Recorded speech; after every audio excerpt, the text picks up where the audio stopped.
A Springtime Case by Tanizaki Jun'ichirou, translated by ʟɪvᴏᴏ Tamotsu. Part 3.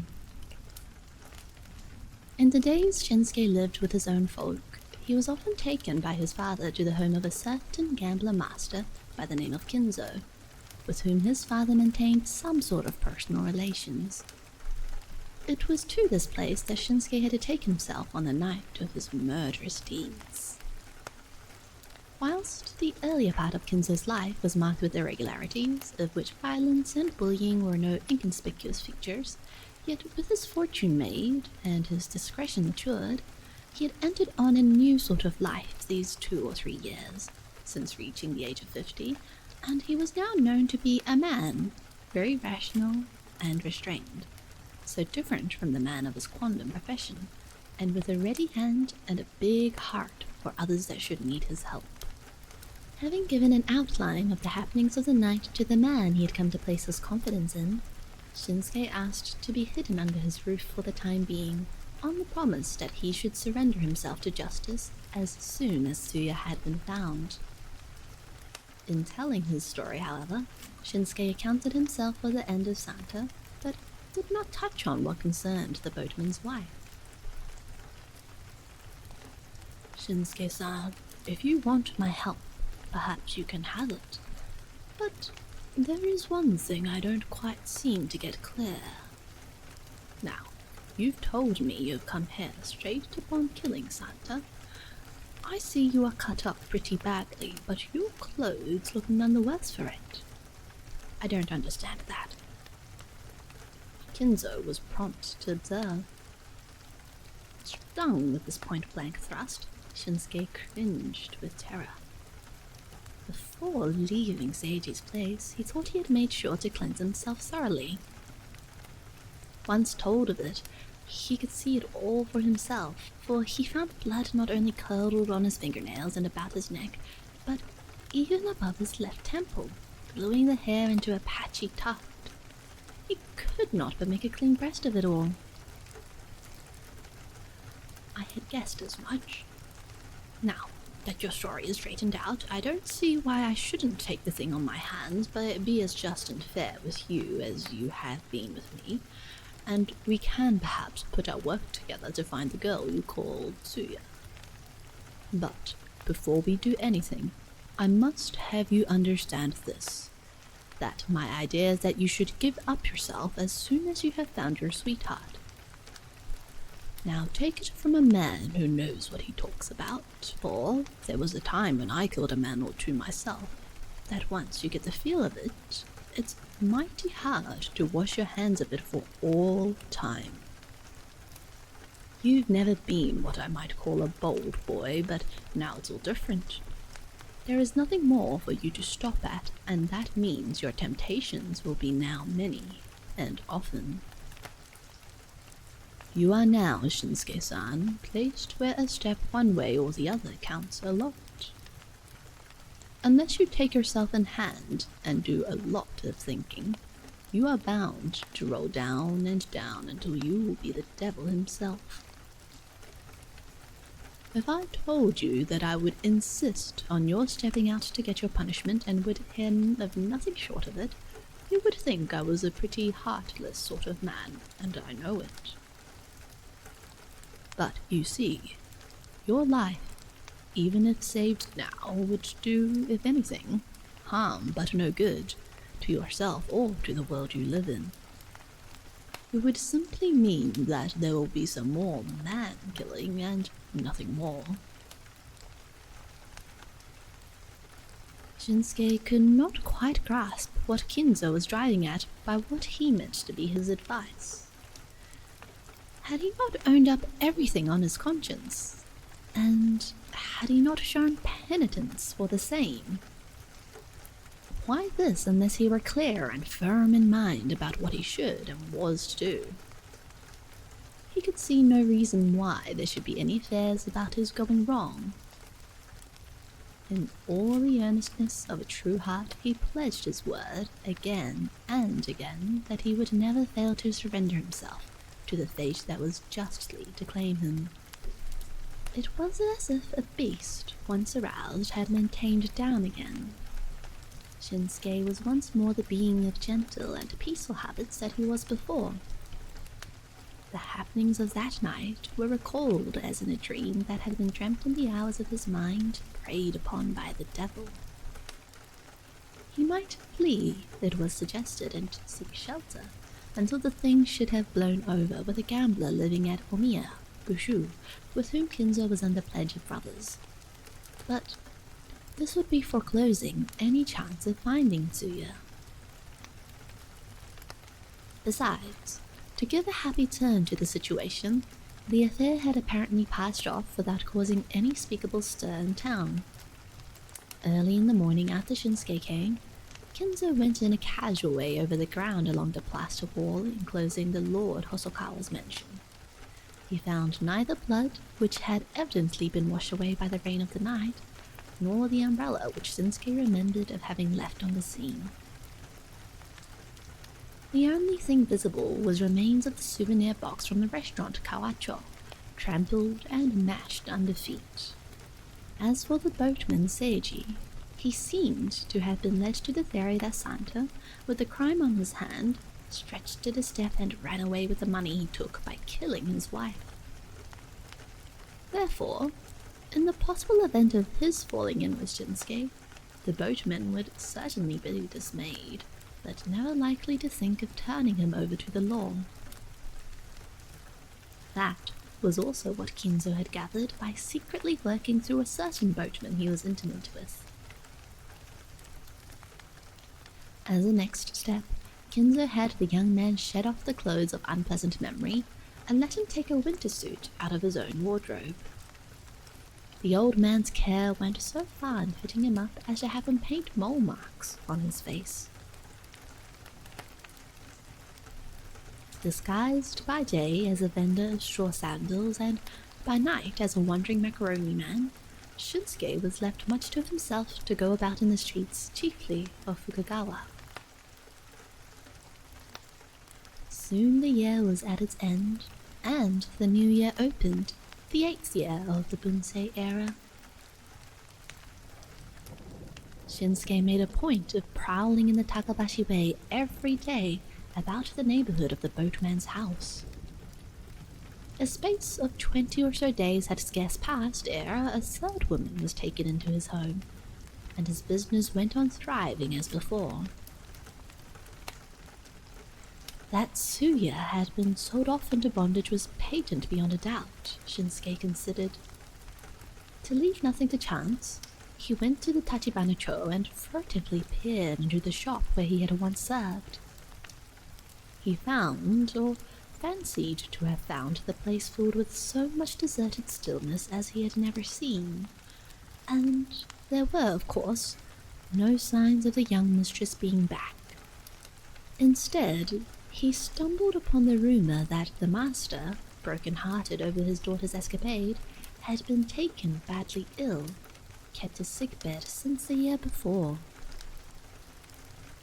Shinsuke was so unbearably grieved to hear it that he told himself he should never again turn his face that way. The neighborhood of the canal road was given up for the present.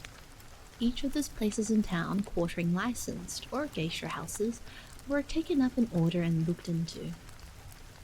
He extended his range of search so far as Koome, Hashiba, Iriya, on the outward line of the city, and scoured even through such places as were known for the fashion and wealth of the town to keep their villas and mistresses. When the second month of the year drew to its close, he was little beyond where he had started. A little more spell of time, and the cherry trees began to come out in bloom along the riverside of Mukojima. A gauzy drape of mist was hung across the sky of springtime and peace. There came days of benign warmth, which seemed to cast a spell of sleep even on him who was out and about the streets calling out his wares. The pendulum of time had swung to springtide, which had brought to his heart keen pangs of love. and sorrow, and he longed so much to see Tsuya, to see if only in the fleetest moments of dream. Shinsuke-san, I am wondering if the girl you are looking for isn't the same one that calls herself Somekichi, a geisha of the Nakacho quarters. Such was the glad tidings Kinzo brought home one evening in late April. Kinzo had treated, he explained, himself and a couple or so of his men at the tea house Obanaya in Fukugawa the same evening. One of the geisha called into the party happened to fit closely the description that had been given him by the young man. To begin with, she had eyelids of rather heavy appearance, though a girl of rare prettiness, and her eyebrows full, even to the point of masculine sternness, more or less. When she smiled, her eye tooth on the right side was slightly disclosed under the upper lip, and because of its appearance out of line with the other teeth, made her smiling face all the more attractive. Her habit of giving a slight twist to her lips and pressing her teeth on the lower lip when engaged in conversation. Her voice with a ring of exquisite richness that seemed to make a straight appeal to a man's heart. These characteristics so coincided with what Kinzo had been told about Tsuya that he went so far as to make a sly inquiry into her case. It was learnt that a gambler named Tokubei lived at Tsunomura stood as her guarantor. He was also able to ferret out the information that this man, Tokubei, was a thimble rigger, a mean character disliked even amongst his own professional people, and that there was most likely a friendship between this man and the boatman Seiji, though not in any open way. With so much raked in, there was scarce room for doubt. Shinsuke was also ready to concur in the same opinion. So, there seems mighty little chance of making a mistake about this. But there's something I don't quite understand. I'm afraid you will not like me for telling you this, in case this girl turns out to be the real one. Nevertheless. With this introduction, Kinzo went on to tell him about the girl in question, what he had heard as being passed around as talk of the gay quarters. It was only about a month and a half ago that this girl, Somekichi, began to appear at the Nakacho, but the fame of the girl, what of her musical talent, her likable personality and brightness, her beauty to match anybody in the whole of that part of town, was soon on everybody's lips. She became the rage of that place.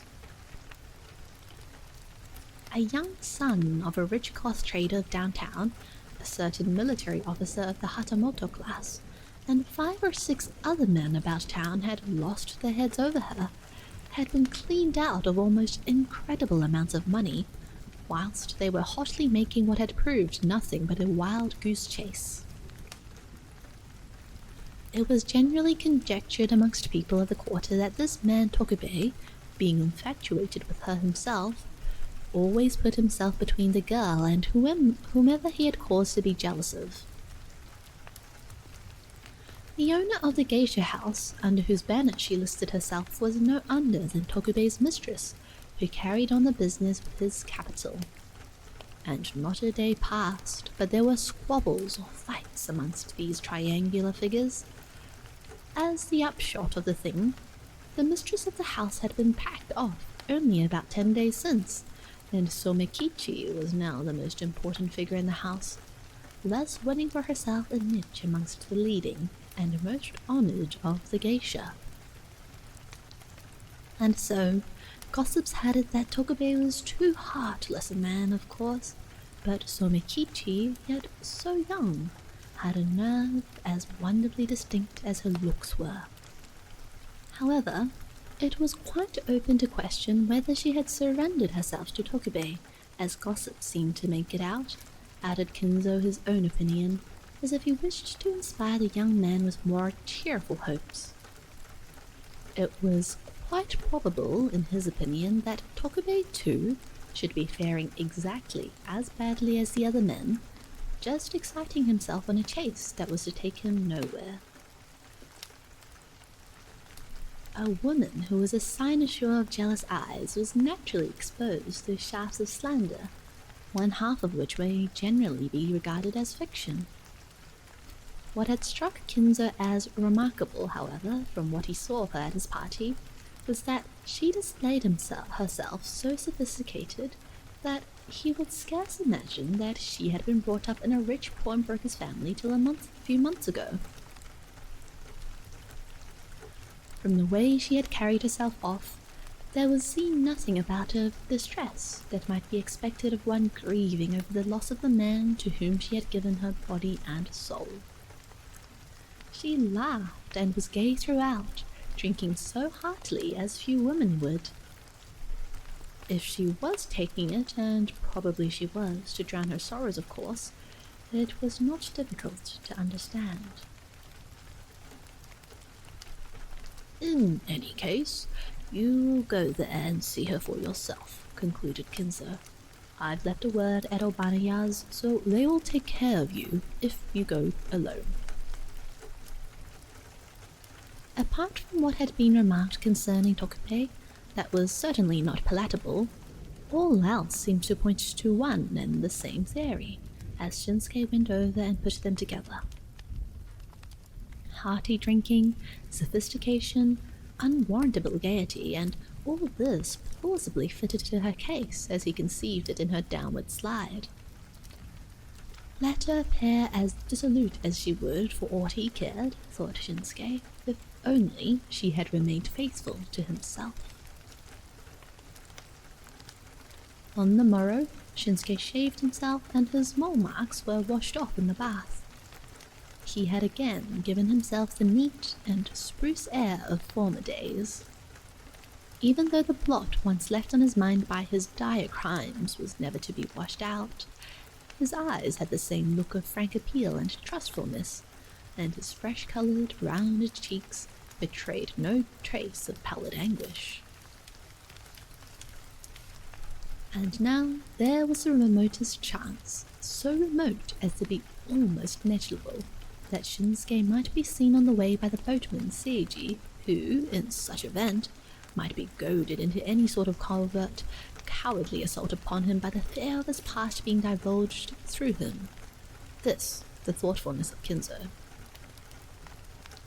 Arrangements had been made, therefore, for the young man to leave in the palanquin about the closing of an evening, when little exposure on his part would be necessary.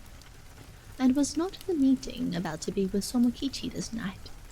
Was it not going to be his leave-taking of her, and of this world?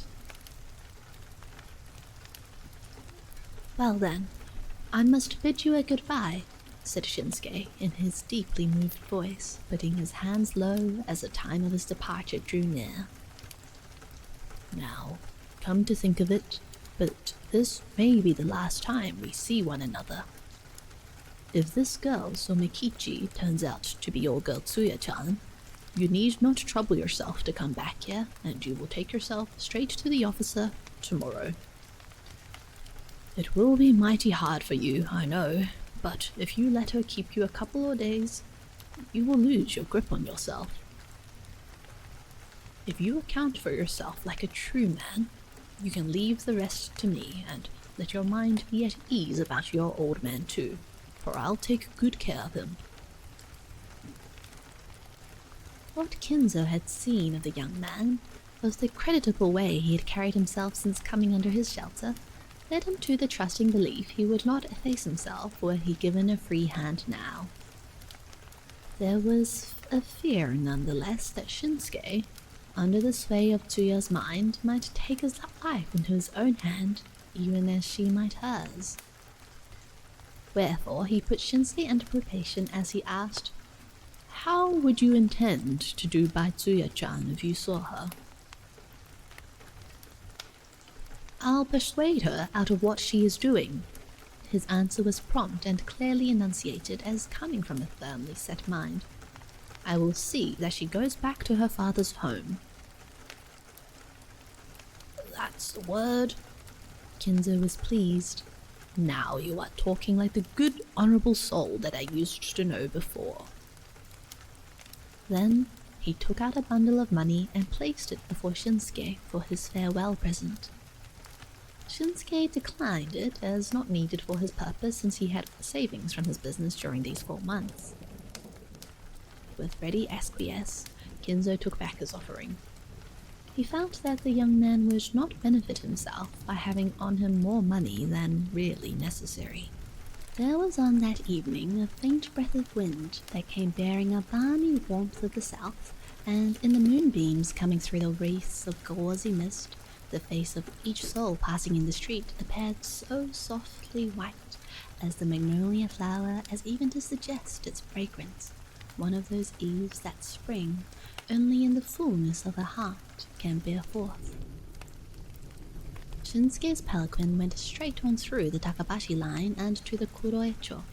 A turn to the left before the first tori or gateway to the Hachiman temple, the carriage came to a halt in front of the entrance porch of the Obanaya.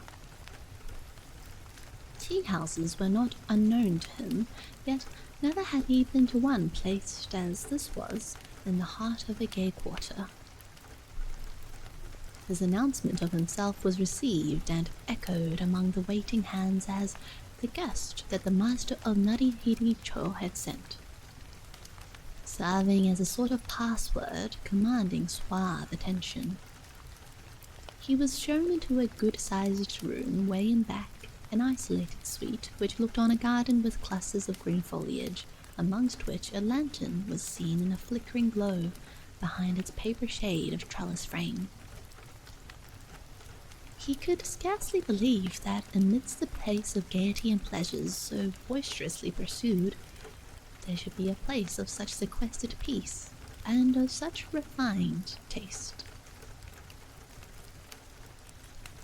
Let me see a girl called Somekichi, and I want no other geisha. His request, voiced as it was in a tone of such uncompromising insistence, gave a suggestion of mockery. He might well have been taken for a man about town who, so assured of his own matchless comeliness, had come with his mind bent upon his rage for masculine passion, purposely attired in a simplicity that was almost ungainly, to make his conquest all the more romantic and savoury. It was after the time had drawn out to be burdensome for Shinsuke, who sat waiting with his back leaned against the alcove post, that the door directly behind him was opened.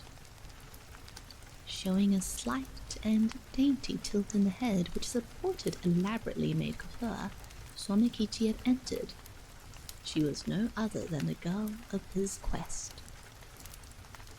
She was dressed that night in a lined dress of striped blue crepe over an undergown of silk finely dappled on a bluish-brown ground, girt with a sash of black satin, heavily embroidered chrysanthemum flowers with gold threads, showing below, at each step, the fringe of a checkered silk petticoat, and in a toilet of light powder. A change into a piquant brilliancy, quite befitting a girl reputed to be the sensation of the place. A quick glance at the back of the man, and Tsuya broke into a flurry, pattering her soft bare feet as they clung at each step to the fresh-covered mat on the floor, and coming round in front, face to face with him, she gave a little cry of keen happiness.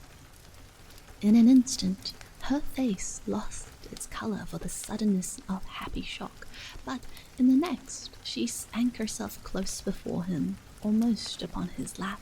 "Oh, what happiness to find you again and safe!" she said, pressing her hands strongly upon his knees as she spurted out her joy. "How I wanted to see you! Oh, how I longed!" Tomorrow I am to give up myself, and such a girl as this. Forthwith the thought flashed through his mind. He was conscious of a mad desire to live rising in his mind. It was a long story since they parted from each other at the closing of that unforgettable day, the 20th of December, and she was the first to give her account. On the same evening, soon after Shinsuke was called away, the boatman's wife announced that there was a little doing that evening and all were due for an evening off, and all of the servant maids and hired men were sent out somewhere under such pretext. The wife and Suya, left alone in the house, were having a chat when that downpour of rain came on. Amidst those torrents, Seiji came home heavily drunk, followed by 2 or 3 strangers. Without a word or warning, he had her bound hand and foot and thrust into a palanquin in which she was carried off to the home of Tokubei at Tsunamuda. Everything having been undoubtedly prearranged, there were waiting for her there a merry batch of men, 6 or so of ruffians, including Tokubei himself, apparently intent on having a jolly time of it. She was dragged out in the midst of those men who sat in a circle for their feasting, to be mocked and jeered at. About her own life, however, she was never in much fear, for those men were all gloating over her with unexpressed desire, she felt. The worst they would do, therefore, would be selling her off to a brothel after they had made unsuccessful attempts to win her mind. They would not harm what they prized dear. Upon such reasoning, thought, she felt herself physically protected and accepted the situation boldly. They would oft threaten her with death, but never would she wince or yield. She was only in deep concern for Shinsuke, for whom her heart would yearn that she would sleep neither by day nor by night. What she expected was to come out before long. The boatman Seiji had her placed, as bad as locked her up, in a room for the obvious reason which was to bring him there every day. "I have been in love with you ever so long," he owned. "The fact is that it was all a part of my plan to inspire Shinsuke with the idea to run away with you. Whatever wickedness I am guilty of was from my desire to get you, so feel for me and be my mistress as I ask you. Consent, and all you wish for shall be yours." To her question about Shinsuke's whereabouts, however, he would never give clear-cut answer. "Oh, that one? Well, you may as well forget about him," he would say sometimes. "I've sent him back to his old man's home the other day." There was of course no question that this was a lie. It was as certain that the while he kept up his pretense, the boatman had never taken their case either to her folks or Shinsuke's since he took the couple under his roof. Suya had concluded that Shinsuke had 10 to 1 been murdered, and yet she was not so easy to give him up for lost or for all time. This confinement went on for rather a long period of time, from the 20th of December to around February.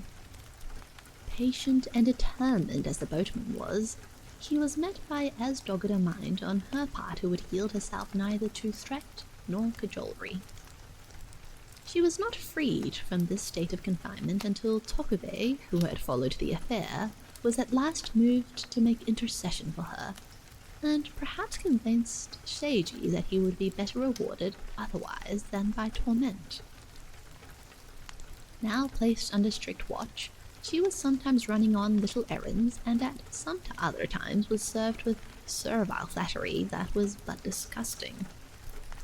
It was to a new line of tactics of thawing her heart with kindness that Seiji's mind had swung to now.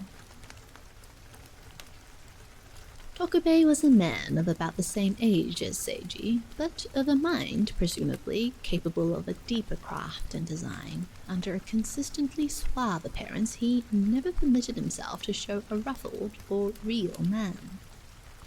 It was a fact that under casual observation, he could be taken for a man of good sense and heart. He interposed his mind between Seiji and Suya, with a different tune for each one, as he meant to make him or her dance there too. Tokubei was particularly attentive to make use of sly moments to impress her mind with his kindness, which was as cheap as its motive was thin. So, this man, too, has his eyes on me.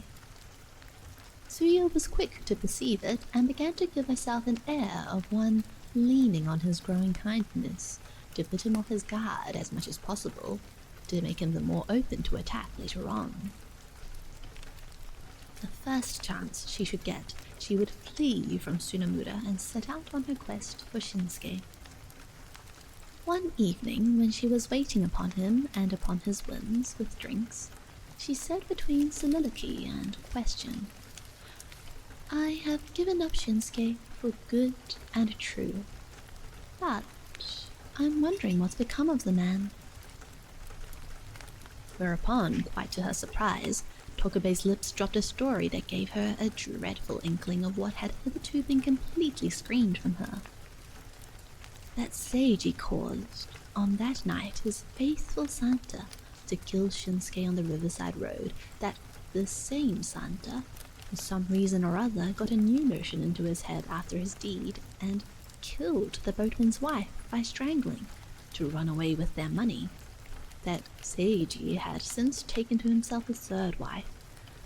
All these things told by Tokubei, though not as information at first hand, appeared to fit in line with circumstances of the case. Tsuya felt that she had been now brought where she should abandon all hopes for Shinsuke. From that hour she had set her heart, she said, upon taking vengeance somehow, somewhen, upon Seiji, for the sake of the man lost to her forever. It was shortly after this that Tokubei made his proposition to the boatman, which was somewhat in the following strain.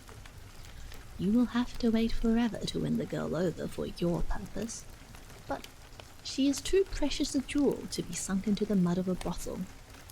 Suppose you let me have her for a good price, and I'll see if she wouldn't appear as a geisha through our house at the Nakacho." Seiji found it difficult to give her up, and it was his reluctant consent that he gave at last, when he broke himself of his desire and washed his hands of her. "Were you yet a maiden, it would make all the difference, and what I ask you to be is a geisha. Will you not do this just to meet me halfway, if for nothing else?" Tokubei's demand, because it was garbed as a humble entreaty, could not very well be turned down. If she were to be sold off to a house, she would fare far worse. There was no getting away from that. Tokubei had saved her from this infamy, and besides, what he proposed to her and begged her to do was on the ground where her chastity of body, at least, was to be protected. It had taken on such a complexion that Shinsuke, she thought, would not feel wronged, even if he were to know of it in the world beyond. Since she would rather stay away from her parents' home for good, there had to be something to keep her independent, and what was now being pondered upon appeared to her to be of all things the one for which she was by nature best equipped. Once she had made up her mind aware upon the subject, it was a proposition such as she could scarce have better, if she were to make it upon her own terms. Her agreement, therefore, was given without much further ado. Since her appearance as a geisha, she had quickly won her way through the line of first-raters. She had worked off the debt herself, and was now in free position to work on her own account. To be true, she was under more or less obligation to Tokubei, yet she was mistress of herself and of a house. When she had found herself again free to act on her mind, she secretly engaged men to work on the case of Shinsuke, whom she could never forget. Her effort, however, was rewarded with no success beyond what came to bear out Tokubei's story in regard to Santa's deed and the boatman's new wife. All this collaborating to point to Shinsuke's death. She had now little else save to accept it finally. And so, everything was flung to the winds in the face of fate. She had nowadays come to live a carefree life, if he forgave her for saying this, and lived much the way after her own mind, enjoying what gaiety her independent ways and buoyant nature could glean out of her new life. And there was no business so delightful as that of the geisha, in her opinion, nothing so sweet as to wheedle money out of dolts of men who knew no better. Now, to crown her happiness, she had refound this night her long-lost sweetheart, and what happiness to think that it was now in her power to make it possible for him to live and be as happy as she was. Even as she went on with her account, she had taken a good quantity of drinks. Her eyes, which now looked into his, were as flushed as if blood threatened to exude out from their corners. "Fill my cup, sweetheart?" she asked, with her cup held out as she drew nearer to him. "It's ever so long since you gave me a cupful." "Su-chan, it is myself that must ask your forgiveness. I'm no longer a man fit to live with you." Whereon Shinsuke suddenly adjusted himself into a solemn attitude, taking her hands off himself as she pressed still nearer to him. The account of his dreadful crimes he gave, and he gave it in full and so straight as if he might have meant to fling it into the face of the young woman raptured over her own cup of joy. "So, you see that I should go and take my punishment even tomorrow. I owe no less to that man of Ṋarihiracho. To die if once I can see you. My mind has been made up now a long time. Forgive me all." He broke into tears and he flung himself on the floor.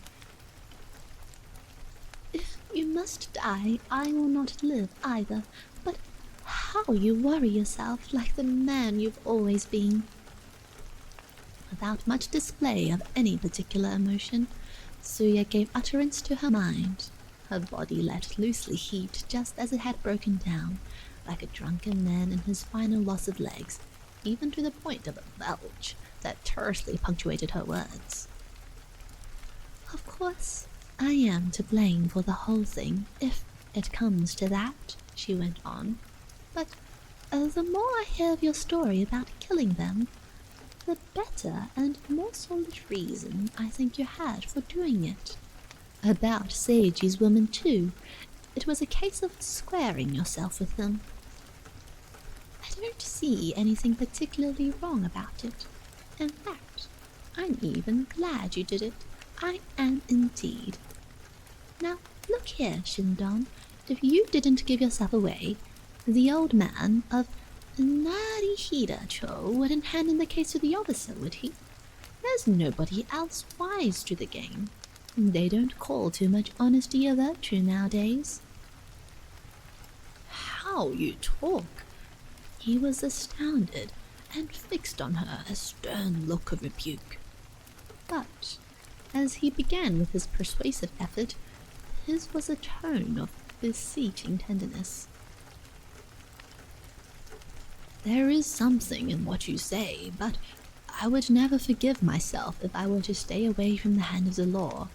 Step out, own up everything, and take the punishment I deserve. That's what I owe to my master, my old father, and Kinzo, and no less.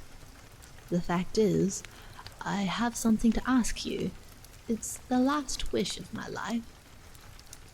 I want you to quit this sort of life.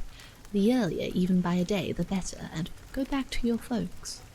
The master took it so badly about you that he's kept to a sickbed ever since last year, and if this you do not know, I do. Let him see you again, and I know he will be happy. He will never be the one to nurse grievances against you for so long a time, or to keep harping on what's done and past. About the account you owe to Tokabe, you can tell your father, and he will be just ready to settle it off for you, I'm sure." "Enough of that. I wouldn't think of it for a moment." She turned her face away in an instant huff. "I know I belong where I am now, as I told you a while ago. All that of being a lady means nothing to me, not to my taste. If you love me, let me be. There you go again with your old perversity. What a heart that you could be deaf to this from the lips of a man about to die. For this I should have suffered. No soul so rotten I have seen or heard of but thinks of what should be done for the love of his parents. Or can it mean that you yourself, knowing of the worst in the trade of the geisha, have become rotten even to your heart? Rotten?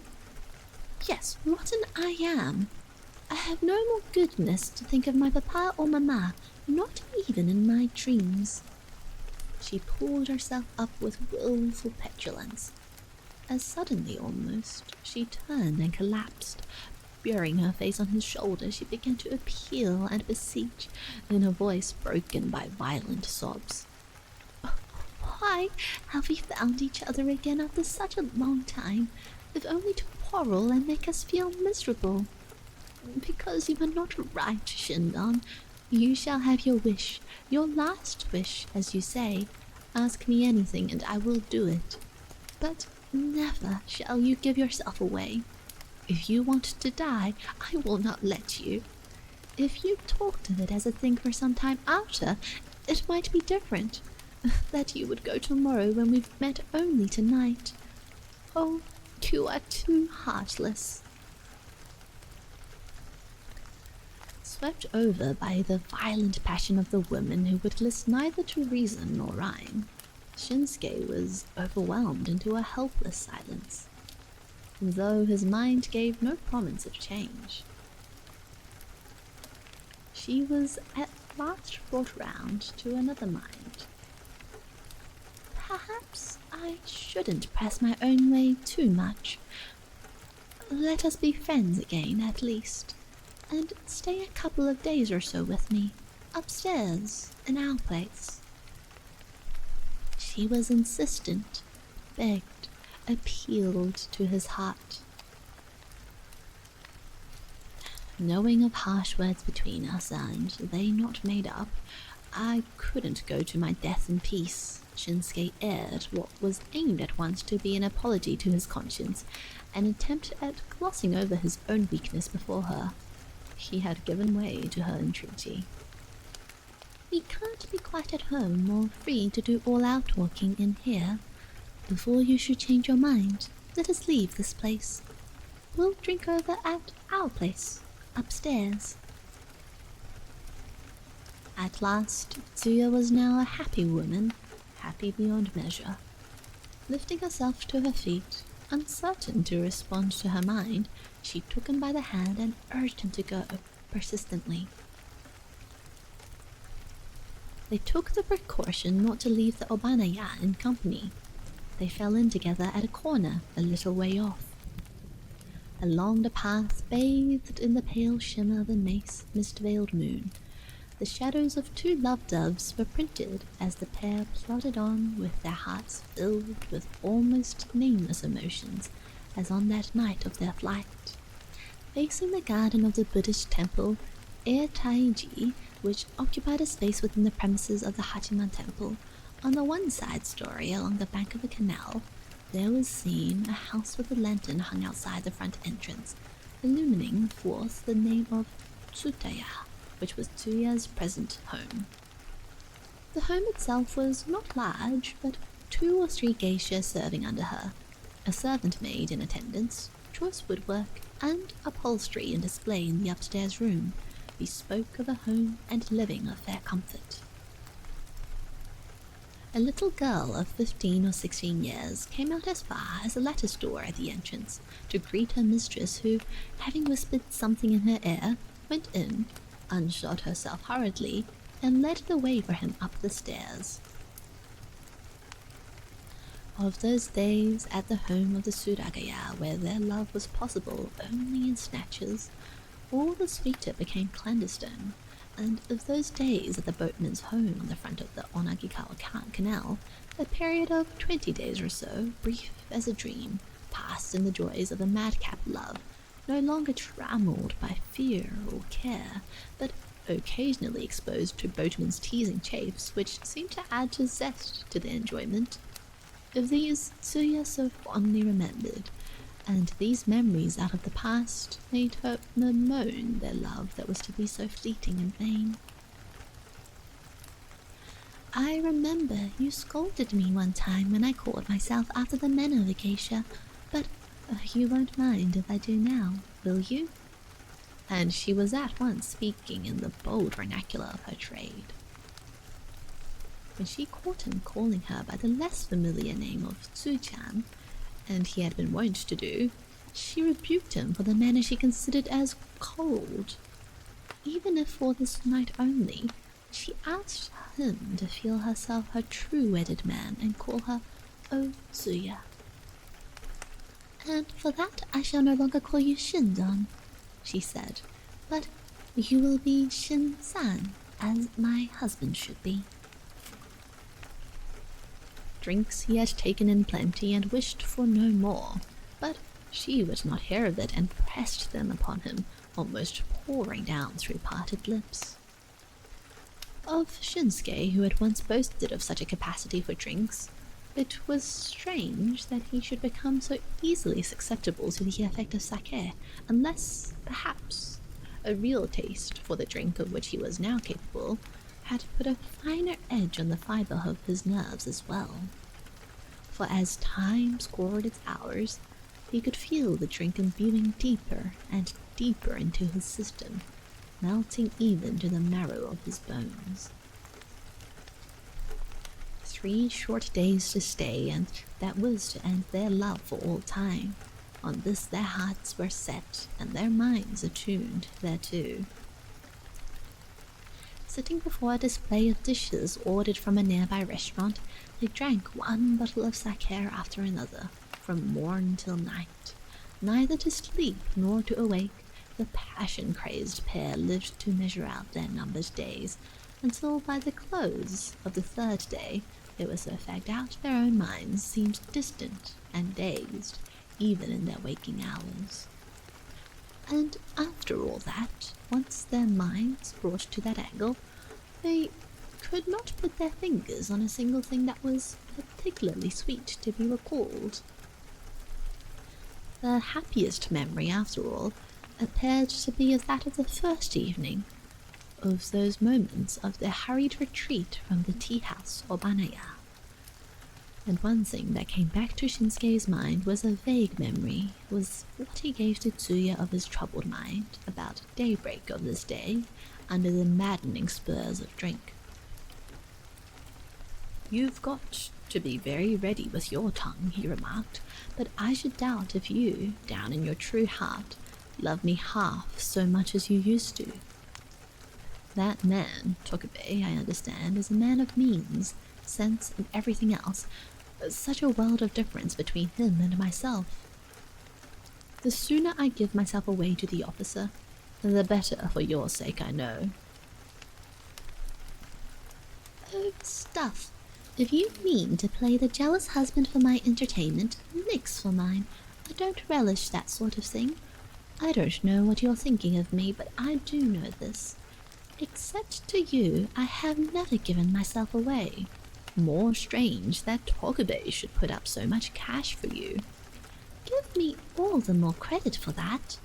I haven't exactly killed a man, but when it comes to a wicked business like that, I know a thing or two to teach you." Wherewith the man was satisfied at once. He repented of his mistrusting mind, whining for joy. "Forgive me, forgive me. To me, who know so little about the ways of the people you are with, things seemed so strange that I became suspicious. But now that I have so much from your own lips, as much as I wanted, I can go and die happy." "You are generally so quiet and nice, never wanting to have too much your own way, so a word of jealousy like that from your lips once in a while sounds to me all the sweeter. Makes me want to love you the more for it." Never had he thought her so lovable as at this moment.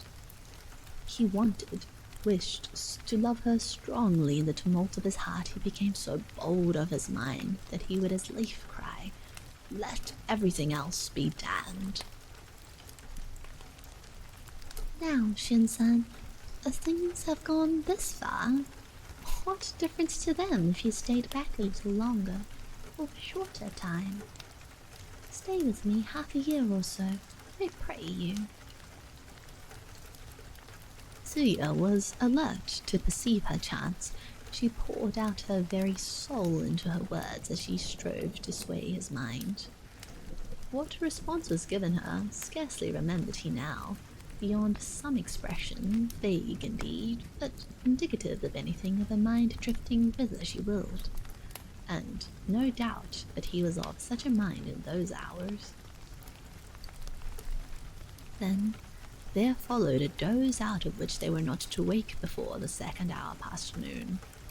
Again they betook themselves to drinking, but for some reason or other they felt their hearts devoid of any such emotion of joy as they might expect to feel as memories of those hours of the morn. The last of their evenings was here, and the evening was still so young, and they sat there, a pair of helpless minds moping in gloom. There seemed to be naught for them save to seek in drinks the aid to buoy their spirits, but what more of drinks they took only brought on an aching stupor to their heads, depressing their minds still farther. It was impotent remorse that had stalked forth in the wake of orgies to assail their minds.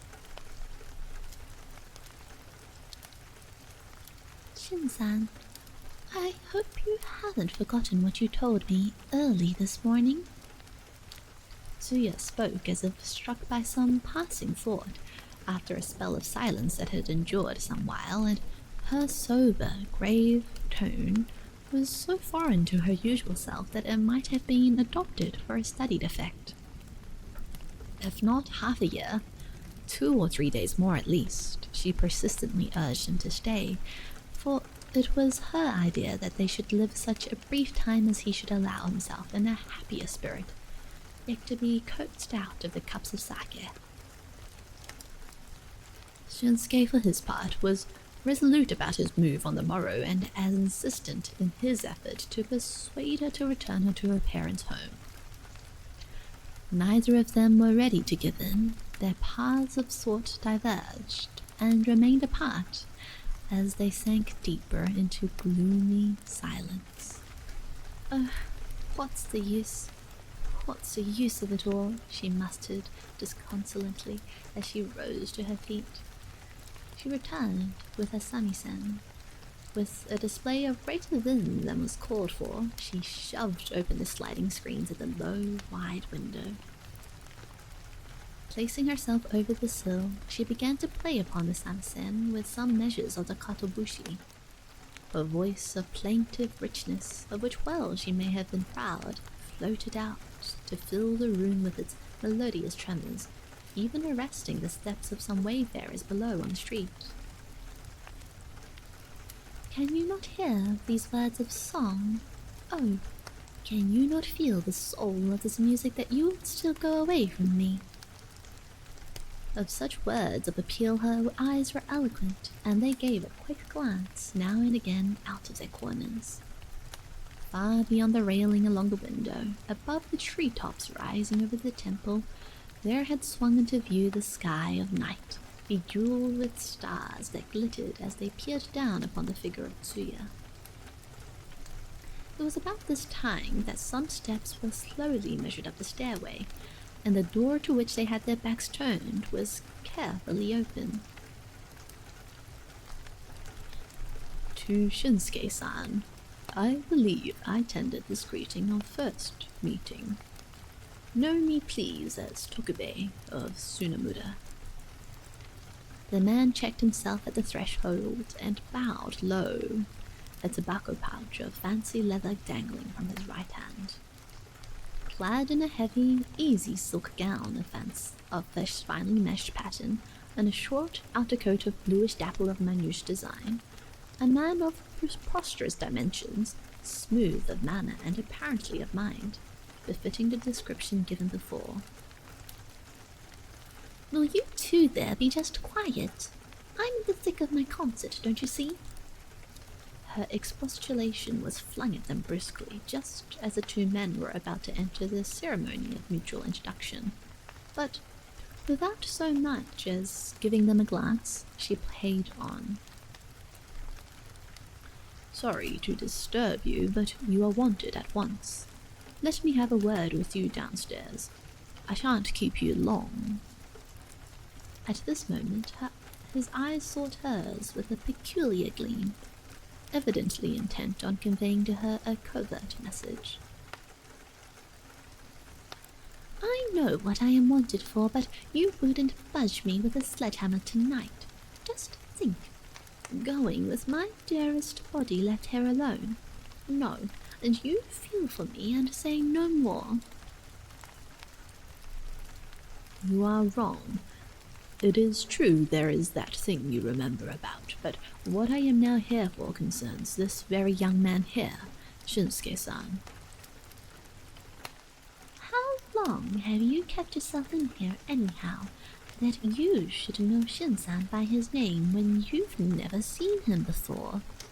She leveled her question now, laying her samisen aside.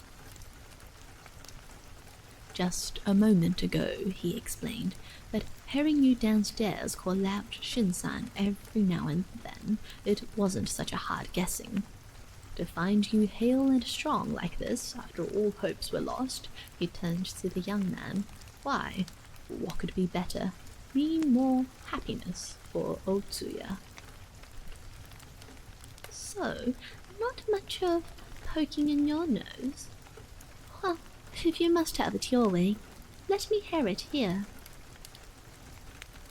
"Aha, why is that? You've got all the time on your hand now that your best man's been caught. Why not a minute off downstairs?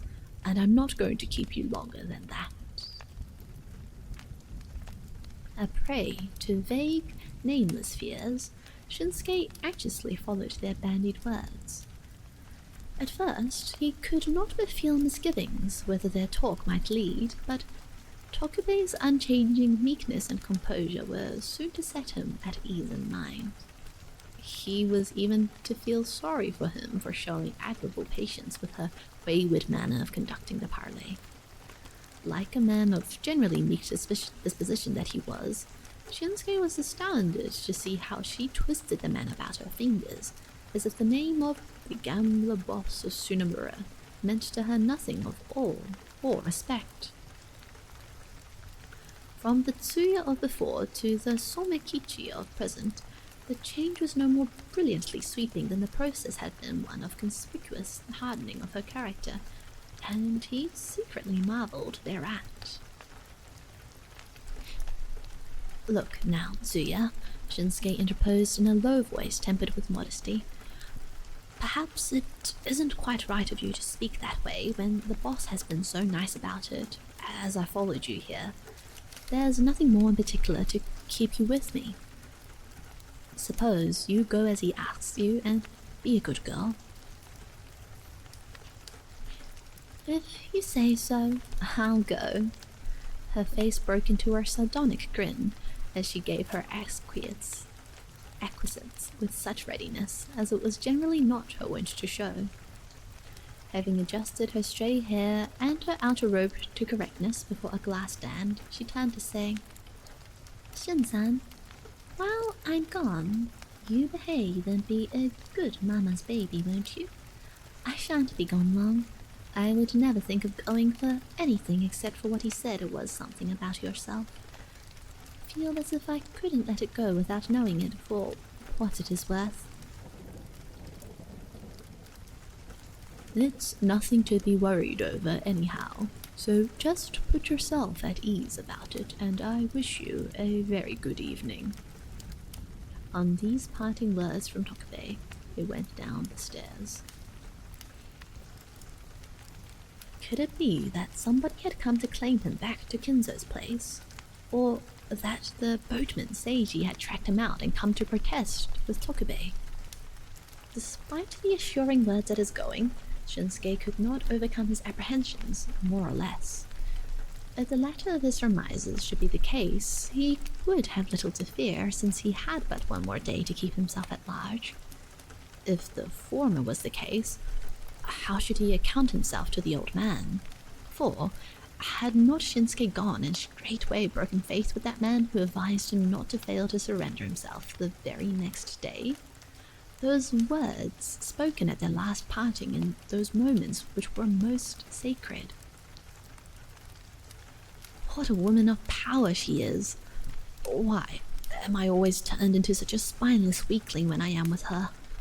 Come what will, I will not fail to go tomorrow and offer myself to the hand of justice. Shinsuke spurred his own mind to strength and determination. The parley downstairs seemed to drag rather long. Save for occasional tappings of the smoking pipe for clearing its firebowl, there was to be heard nothing of noise, or, strangely, of Tsuya's high-pitched voice. It was not before about 1 hour's time had elapsed when she was heard to break the stillness for the first time. Then you will wait a while. I'll go and see what my man will say to that. She spoke and hurried up the stairs. There was an air of concern in her look as she squatted before him, bringing her face close to his as if she were about to whisper confidences of grave import. "Well, what's up anyhow?"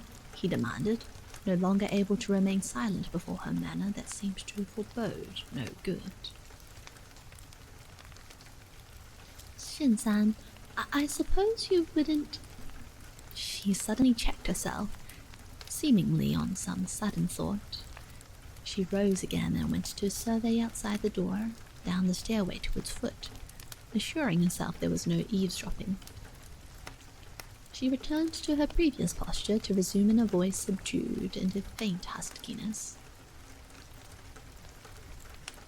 "I suppose you wouldn't care so much, would you, if I tipped it off to that man, Tokubei, about you and what you intend to do about yourself, even tomorrow for that matter, to take punishment for what you've done?